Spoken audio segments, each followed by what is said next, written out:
ओम शांति। আজকের তারিখ হলো 29শে জানুয়ারি 2025। আজকে বাবার সাকার মুরলি। বাবা বলেছেন, মিষ্টি বাচ্চারা, নিজের যোগ বলের দ্বারাই তোমাদের বিকর্ম বিনাশ করে পবিত্র হয়ে পবিত্র দুনিয়া স্থাপন করতে হবে। এটাই হলো তোমাদের সেবা। প্রশ্ন, দেবতা ধর্মের কোন বিশেষত্বের গায়ন রয়েছে? উত্তর, দেবী দেবতা ধর্মই অত্যন্ত সুখ প্রদান করে। ওখানে দুঃখের কোনো নাম চিহ্নটুকু থাকে না। বাচ্চারা তোমরা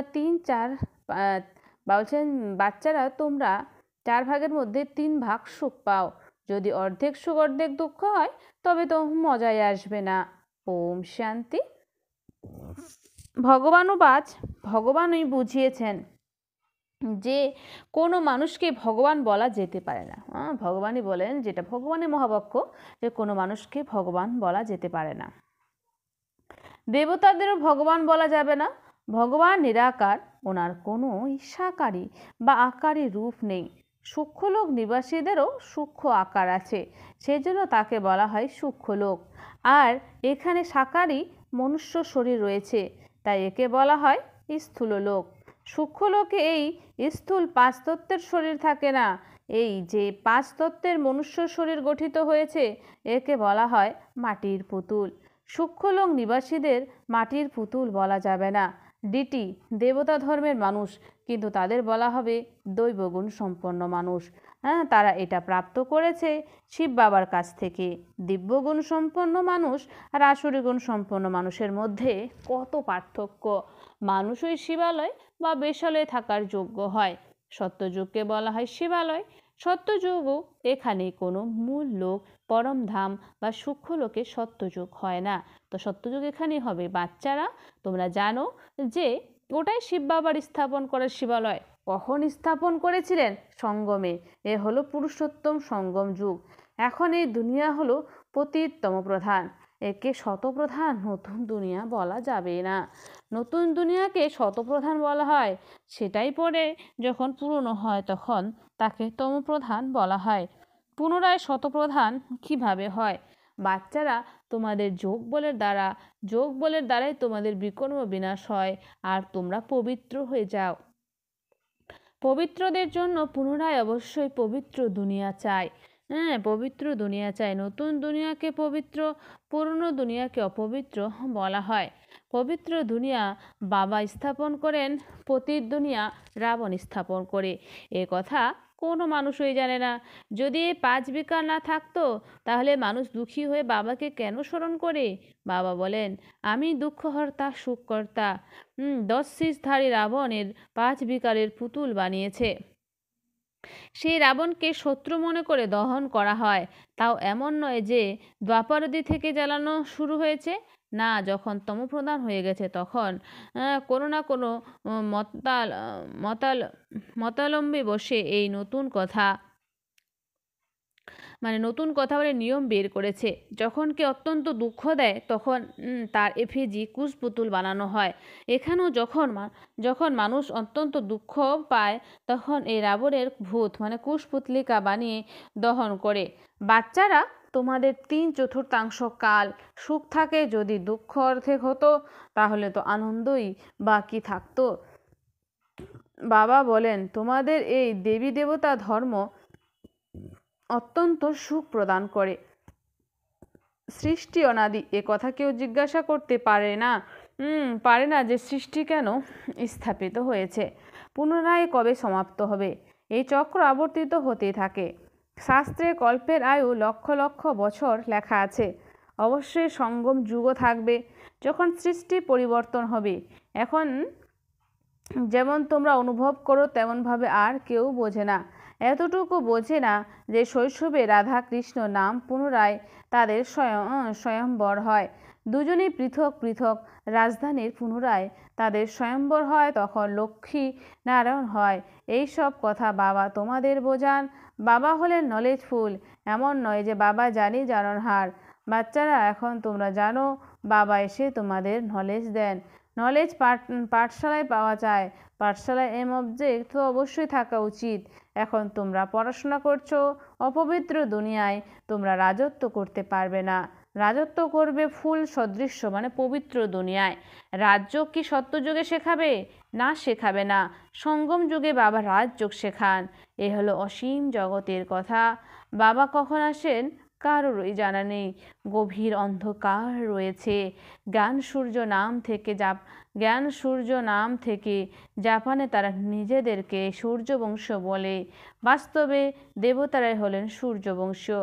সূর্যবংশীয়দের রাজ্য সত্যযুগে ছিল। গায়নও করা হয়, জ্ঞান সূর্য উদিত হয়েছে, ভক্তি মার্গের অন্ধকারের বিনাশ হয়েছে। নতুন দুনিয়ায় পুনরায় পুরনো দুনিয়ায় নতুন হয়। এ হলো অসীম জগতের বড় ঘর। কত বড় ব্রহ্মাণ্ড! সূর্য, চন্দ্র, তারা সবই কত কার্যকরী। রাত্রিতে কত কার্য করা হয়। এমন অনেক রাজা আছে যারা দিনে ঘুমায় আর রাতে নিজের সমাধি বসায়, বেচাকেনা করে। এখনও এমন কোথাও কোথাও হয়। মিলস, কারখানা ইত্যাদি রাতে চালু থাকে। এ হলো পার্থিব জগতের দিনরাত, আর ওটা হলো অসীম জগতের দিনরাত। এইসব কথা তোমরা ব্যতীত আর কারো বুদ্ধিতে নেই। শিব বাবাকে জানে না। বাবা প্রতিটি কথা বোঝাতে থাকেন। ব্রহ্মার উদ্দেশ্যে বুঝিয়েছেন যে ইনি হলেন প্রজাপিতা ব্রহ্মা। বাবা যখন সৃষ্টি রচনা করেন তখন অবশ্যই কারোর মধ্যে প্রবেশ করেই করবেন। পবিত্র মানুষ তো সত্যযুগে হয়, কলিযুগে তো সবাই বিকারের দ্বারা জন্মগ্রহণ করে। তাই পতিত বলা হয়। তারা বলে বিকার ছাড়া সৃষ্টি কিভাবে চলবে? আরে দেবতাদের উদ্দেশ্যে তোমরা বলো যে সম্পূর্ণ নির্বিকারী, কত শুদ্ধতার সাথে তাদের মন্দির বানানো হয়। ব্রাহ্মণ ব্যতীত কাউকে ভেতরে প্রবেশ অনুমতি নেই। বাস্তবে কোনো বিকারী মানুষ এই দেবতাদের স্পর্শ করতে পারে না। কিন্তু আজকাল পয়সার দ্বারাই সব কিছু হয়। কেউ আবার ঘরেই মন্দির আদি নির্মাণ করে, তাতেও ব্রাহ্মণদেরই ডাকা হয়। এখন ভিখারি তো এই ব্রাহ্মণরাও শুধু নামটাই ব্রাহ্মণ। এই দুনিয়ায় তো সম্পূর্ণ ভিখারি, তাই পূজাও ভিখারিরাই করে। এখানে নির্ভিখারি কোথার থেকে আসবে? নির্ভিখারিরা আসে সত্যযুগে। এমনও নয় যে যারা ভিখারে যান না তাদের নির্ভিখারি বলা হবে। শরীরের জন্ম তো ভিখারের মাধ্যমে হয়েছে। তাই বাবা একটি কথাই বলেছেন যে সমগ্র দুনিয়ায় রাবণ রাজ্য রাম রাজ্য হয় সম্পূর্ণ নির্বিকারী, রাবণ রাজ্য হয় বিকারী। সত্যযুগে পবিত্রতা ছিল, তাই পিস, প্রসপারিটি, শান্তি, সমৃদ্ধি ছিল। তোমরা দেখাতে পারো যে সত্যযুগে লক্ষ্মীনারায়ণের রাজ্য ছিল, তাই না? সেখানেও 5 বিকার থাকেই না। ওটা হলেই পবিত্র রাজ্য যা ঈশ্বর স্থাপন করেন। ঈশ্বর কি অপবিত্র রাজ্য স্থাপন করেন? না, করেন না। সত্যযুগে যদি অপবিত্রতা থাকতো তাহলে তারা ভগবানকে ডাকতো, তাই না? ওখানে তো কেউ ডাকেই না। সুখের সময় কেউ স্মরণ করে না। পরমাত্মার মহিমাও করে সুখের সাগর, পবিত্রতার সাগর। তারা বলেও যে শান্তি থাকুক। এখন মানুষ সমগ্র দুনিয়ায় শান্তি স্থাপন কিভাবে করবে? শান্তির রাজ্য তো একমাত্র স্বর্গেই ছিল। যখন কেউ পরস্পরের মধ্যে লড়াই ঝগড়া করে তখন মধ্যস্থ শান্ত করাতে হয়। ওখানে তো একটাই রাজ্য। বাবা বলেন এখন এই পুরনো দুনিয়াকেই শেষ হতে হবে। এই মহাভারত লড়াইতে সব কিছুই বিনাশপ্রাপ্ত হবে। বিনাশকালে বিপরীত বুদ্ধি এই শব্দও লেখা আছে। অবশ্যই তোমরা হলে পাণ্ডব, তাই না? তোমরা হলে আধ্যাত্মিক পাণ্ডা। সবাইকে মুক্তিধামের রাস্তা বলে দাও। ওটা হলো আত্মাদের ঘর, শান্তিধাম, আর এ হলো দুঃখধাম। এখন বাবা বলেন এই দুঃখধামকে দেখেও ভুলে যাও। ব্যাস, এখন আমাদের শান্তিধামে যেতে হবে। এ কথা আত্মা বলে। আত্মায় রিয়ালাইজ করে, আত্মার স্মৃতিতে এসেছে যে আমি আত্মা। বাবা বলেন আমি যেমন আর কেউই বুঝতে পারে না। তোমাদেরও বুঝিয়েছি যে আমি বিন্দু। প্রতি মুহূর্তে তোমাদের এই কথা স্মরণে রাখা উচিত। আমরা এই 84 চক্র আবর্তন করেছি, এতেই বাবাও স্মরণে আসবে, ঘরও স্মরণে আসবে, চক্র স্মরণে আসবে। এই ওয়ার্ল্ডের হিস্ট্রি, জিওগ্রাফি শুধু তোমরাই জানো। কত খণ্ড রয়েছে, কত যুদ্ধাদি হয়েছে। সত্যযুগে যুদ্ধাদির কোনো কথাই নেই। কোথায় রাম রাজ্য, কোথায় রাবণ রাজ্য? বাবা বলেন এখন যেমন তোমরা ঈশ্বরের যে রয়েছ, কারণ ঈশ্বর এখানে এসেছেন রাজ্য স্থাপন করতে। ঈশ্বর স্বয়ং রাজ্য করেন না, স্বয়ং রাজত্ব নেন না, তিনি নিষ্কাম সেবা করেন। সর্বোচ্চ হলেন ভগবান, তিনি সর্বাত্মাদের পিতা। বাবা বলতেই খুশির পারদ সম্পূর্ণ ঊর্ধ্বগামী হয়ে যাওয়া উচিত। অতীন্দ্র সুখ তোমাদের অন্তিম অবস্থায় বলা হয়েছে। যখন পরীক্ষার সময় নিকটে চলে আসে সেই সময় সব সাক্ষাৎকার হয়। বাচ্চারা অতীন্দ্র সুখ ও নম্বরের ক্রমানুসারে রয়েছে। কেউ কেউ তো বাবাকে স্মরণ করে অত্যন্ত খুশিতে থাকে। বাচ্চারা তোমাদের সারাদিন যেন এমন ফিলিং থাকে যে ও বাবা, তুমি আমাদের কি থেকে কি বানিয়ে দিয়েছো, তোমার থেকে আমরা কতই না সুখ পাই। বাবাকে স্মরণ করলে প্রেমে অশ্রু এসে যায়। তুমি এসে আমাদের দুঃখ থেকে মুক্ত করো, বিষয় সাগর থেকে ক্ষীর সাগরে নিয়ে যাও। সারাদিন এমন অনুভবই থাকা উচিত। বাবা যে সময় তোমাদের স্মরণ করায় তখন তোমরা খুশিতে কত আহ্লাদিত হয়ে যাও। শিব বাবা তোমাদের রাজযোগ শেখাচ্ছেন। অবশ্যই শিবরাত্রি পালন করা হয়, কিন্তু মানুষ গীতায় শিবরাত্রির বদলে কৃষ্ণের নাম দিয়ে দিয়েছে।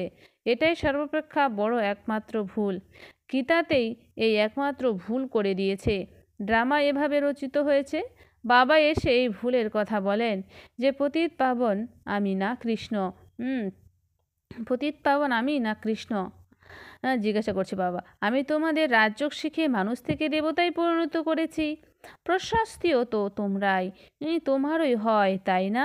অকাল মূর্তি অযৌনি কৃষ্ণের উদ্দেশ্যে কি মহিমা করতে পারবে? না, পারবে না। সে কৃষ্ণ তো পুনর্জন্মে বাবা যে সে কৃষ্ণ তো পুনর্জন্মে আসবে। বাচ্চারা তোমাদের মধ্যে নম্বরের ক্রমানুসার হয়।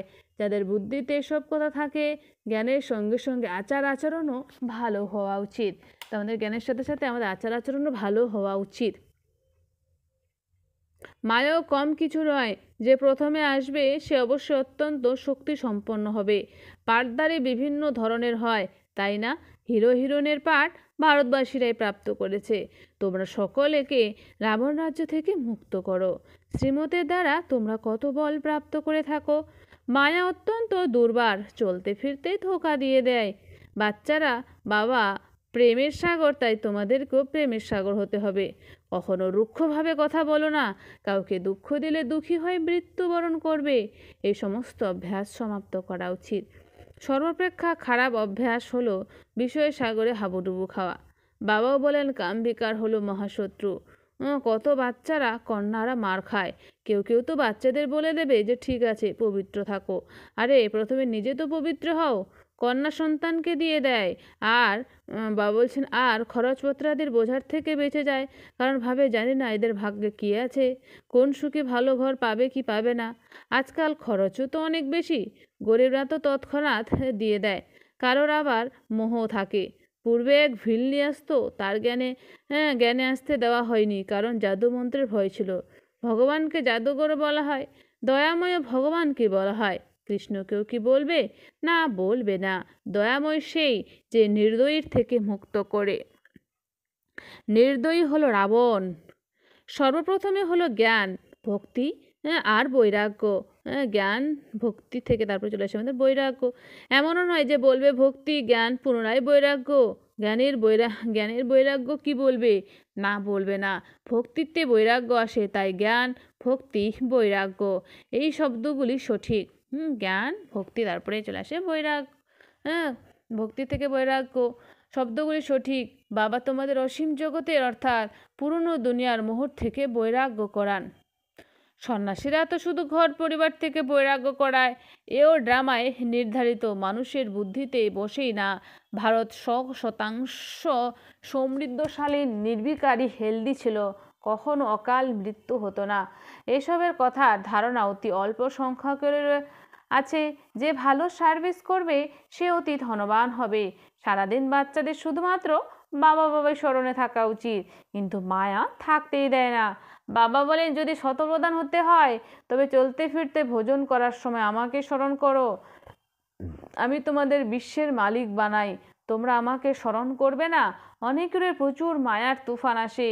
বাবা বোঝাতে থাকেন এমন তো হবেই, এই ড্রামায় নির্ধারিত স্বর্গ স্থাপন তো হবেই। নতুন দুনিয়া সর্বদাই তো থাকতে পারবে না। চক্র যখন আবর্তিত হবে তখন নিচে অবশ্যই নামবে। প্রত্যেকটা জিনিসই নতুন থেকে পুনরায় পূরণ অবশ্যই হবে। এই সময় মায়া সকলকে এপ্রিল ফুল বানিয়েছে, বাবা এসে ফুলে পরিণত করেন। আচ্ছা, মিষ্টি মিষ্টি হারানিধি বাচ্চাদের প্রতি মাতা পিতা বাপ দাদা স্মরণে স্নেহ সুমনা সুপ্রভাত। আত্মাদের পিতা তার আত্মারূপী বাচ্চাদের জানাচ্ছে নমস্কার। আমরা সমস্ত আত্মারূপী বাচ্চারা জানাই মাতা পিতা বাপ দাদাকে স্নেহ সুমনার নমস্কার। ধারণার জন্য মুখ্য সার। 1 নাম্বার, বাবার সমান প্রেমের সাগর হতে হবে। কখনো কাউকে দুঃখ দেবে না, রুক্ষভাবে কথা বলা উচিত নয়। বাবার সমান আমাদের প্রেমের সাগর হতে হবে, কখনো কাউকে দুঃখ দেবে না, রুক্ষভাবে কথা বলা উচিত নয়, কু অভ্যাস পরিত্যাগ করা উচিত। 2, বাবার সাথে মিষ্টি মিষ্টি কথা বলার সময় এরকম ফিলিংসে থাকা উচিত। কথা বলার সময় ফিলিংস থাকা উচিত, ওহো বাবা তুমি আমাদের কি থেকে কি বানিয়ে দিয়েছ, তুমি আমাদের কত সুখ প্রদান করেছ, বাবা তুমি ক্ষীরসাগরে নিয়ে যাও আমাদের, সারাদিন যেন বাবাই স্মরণে থাকে। বরদান, সর্বসম্বন্ধ আর সর্বগুণের অনুভূতিতে সম্পন্ন হয়ে সম্পূর্ণ মূর্তি ভব। সর্বসম্বন্ধ আর সর্বগুণের অনুভূতিতে সম্পন্ন হয়ে সম্পূর্ণ মূর্তি ভব। স্পষ্টীকরণ, সঙ্গম যুগের বিশেষ সর্বপ্রাপ্তিতে নিজেকে সম্পন্ন বানাতে হবে। সঙ্গম যুগের বিশেষ সর্বপ্রাপ্তিতে নিজেকে সম্পন্ন বানাতে হবে। এই জন্য সর্বখাজানা, সর্বসম্বন্ধ, সর্বগুণ আর কর্তব্যগুলিকে সামনে রেখে চেক করো যে সকল বিষয়ে অনুভবী হয়েছ। যদি কোনো বিষয়ের অনুভবে কম থাকে তাহলে সেই বিষয়ে নিজেকে সম্পন্ন বানাও। যদি একটিও সম্বন্ধ বা গুণের অনুভব কম থাকে তাহলে সম্পূর্ণ স্টেজ বা সম্পূর্ণ মূর্তি বলা যাবে না। এই জন্য বাবার গুণগুলিকে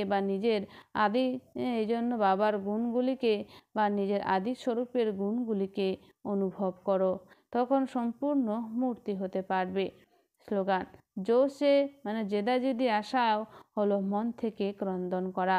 জোশে মানে জেদাজেদি আশাও হলো মন থেকে ক্রন্দন করা। এখন ক্রন্দনের ফাইল সমাপ্ত করো। নিজের শক্তিশালী মনসার দ্বারা সাকাশ দেওয়ার সেবা করো। মনসার সেবার জন্য সর্বশক্তিকে নিজের জীবনের অঙ্গ করে নাও। মনসার সেবা করার জন্য সর্বশক্তিকে নিজের জীবনের অঙ্গ করে নাও। এমনই বাবার সম পারফেক্ট হও যেন ভেতরে কোনো ডিফেক্ট না থাকে। তবে শ্রেষ্ঠ সংকল্পের একাগ্রতার দ্বারা অর্থাৎ মনসার দ্বারা সততই সাকাশ ছড়িয়ে পড়বে। আচ্ছা, ওম শান্তি।